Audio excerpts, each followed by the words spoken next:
Hi everyone, thanks for watching Access Hockey MI. We are continuing our 2020 draft speak of the Detroit Red Wings 2020 draft pick. So we missed last week. Sorry about that. Thank you so much for watching our videos, though. We really appreciate you commenting. Yes, happy 100th episode. Oh yes, yay, 100 Thanks, episodes. guys. Yay, 100 episodes. Yeah, so we hope you've really enjoyed our hockey talk and that you keep watching us. So today we're going to talk about the third round. We picked, can you say it for me? Eemil Viro. She has to roll the R. We're really committed to saying the names right, and I can't roll an R. Not without getting aggressive. Not without sounding German. So I just didn't want to be too aggressive. Service to his nationality. Anyway, he's a defenseman. He's 6 foot, 165 pounds, and we got him 70th overall. So in 1920, he played in the SM-Liiga and then the Liga. So there's many different, just like the European leagues are, there's many different levels, basically. So he got 3 points in 29 games played, and we're going to talk about him today. Yes, the exciting thing about Eemil Viro, I'm sorry, forgive me. We try so hard, guys. We do, and we probably look like idiots trying, but it's all right. It's all for the game, right? So the one thing that stuck out with him, with the scouts, and with us is he does have very smooth skating. He's very efficient, and it's something we've noticed with Finnish players in general. Yes. Not saying they're just like they've got everything as far as skating goes, as far as nationality, but they do have a very distinct style, much like the Russians do. It's very not choppy, but they don't waste energy, which is really nice to see. Fluid. Exactly, fluid, and they're able to work in tight places pretty well. And that's one thing that really sticks out about him. And he is kind of a smaller frame, so he's able to be a little bit more agile, but his skating, it's not a waste of space. He's not taking ridiculously long strides and burning himself out. I think he knows what his capacity is as far as skating goes. It's something, of course, he's going to get better at, but that's one thing that really stuck out with him. Well, it's also something that he said was one of his strengths is his skating, so that shows that he's confident in it, which is only good going forward. If you're confident in something, you can work better at that, and it just makes it so that it's not a stumbling block going forward. Another thing would be his passing and his stick placement. So he is a defenseman, so those are two very important things to be able to see a play going on in the neutral or in the Zone.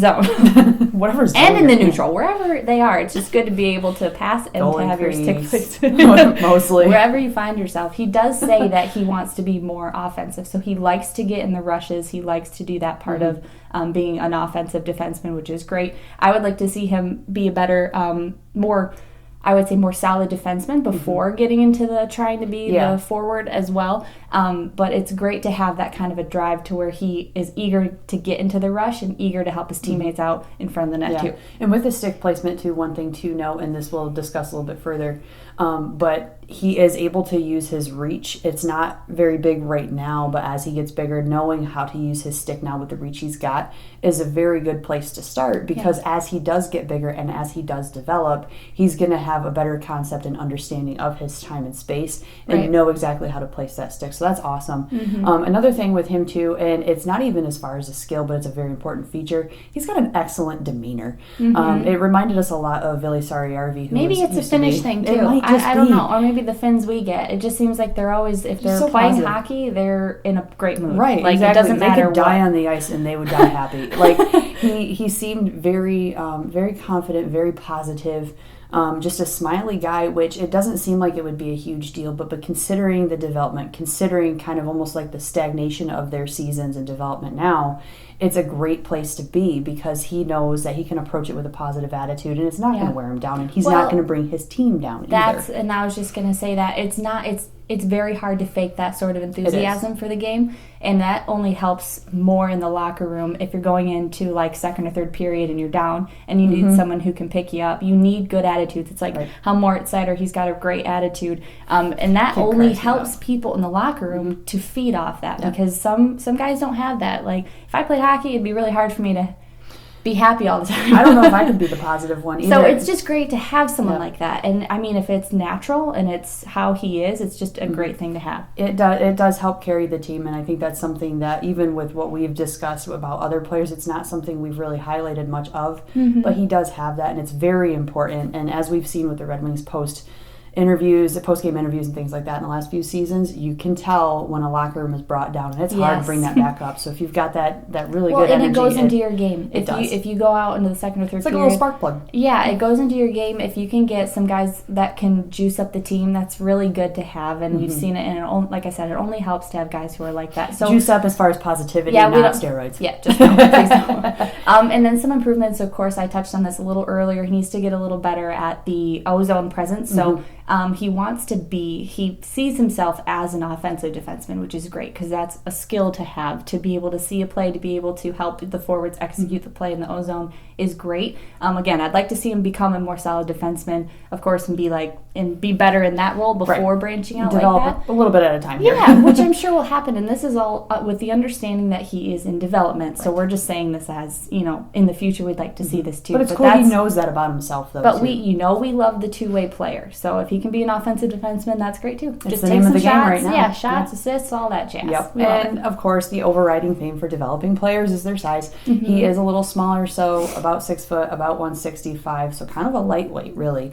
But as he gets bigger, he's just a kid. He's 18. So with these players, and that's something we stress all the time, so I'm not going to spend a lot of time on it, but that will play into his physicality ability. So getting a little bit more confident with being physical, which is a must-have. And like I said earlier, that reach and getting used to that.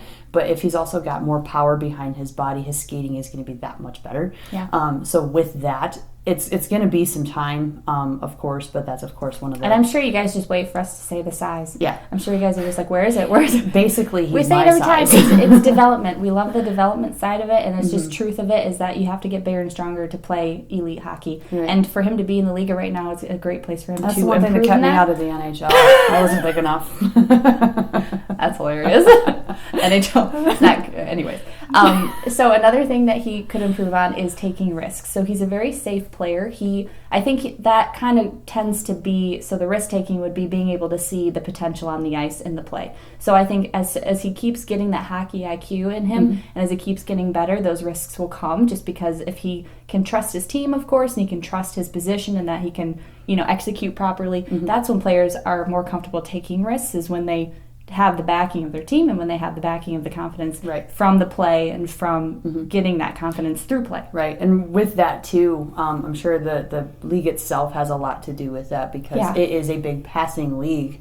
And so by taking those risks, it just kind of is almost a precursor to getting used to smaller ice and trying to utilize a smaller space instead of seeing the entire ice and going, oh, okay, I can take this really long safe shot or pass or whatever. Trying to push the game up a little bit more and force himself to kind of get into the NHL ice mindset, which would be really cool. So going forward, he's easily a 4 or 5 season guy, and maybe we're a little more. Probably thinking AHL first. That's where I feel like that would be a good route for him to go anyway. Yeah. The Griffins are amazing, so we love you. Griffins. We miss you so much. The rink looks so dead downtown We just miss hockey, guys, okay? We just do. We're going to start to cry. No, it's fine. We're strong. Take a punch to the face and not even feel it. Yeah. So 4 to 5 years, and we're thinking AHL would be, I would think that would be reasonable. Easy. Yeah. And I think that he's going to be a great player as soon as he can keep this development going, and as soon as the Red Wings, if he's ready when the Red Wings need to call on him, he's going to be there. And it's just all this stuff that we talked about is going to be great on any team, and I'm just glad that we have him for ours. He like watching him talk and everything kind of makes me miss Billy. Sorry, Arby, but he reminds me of him, and he's a great player. He's a fantastic player. I wish him all the best, but I really hope Viro ends up being one of those guys. Thank you. See how effortless Third that time's was? the charm right there. I'm still just going to say Viro. I can't do the R, guys. We'll get better at it. Yeah, we'll try. I'm sorry. You're in development. I'm in development.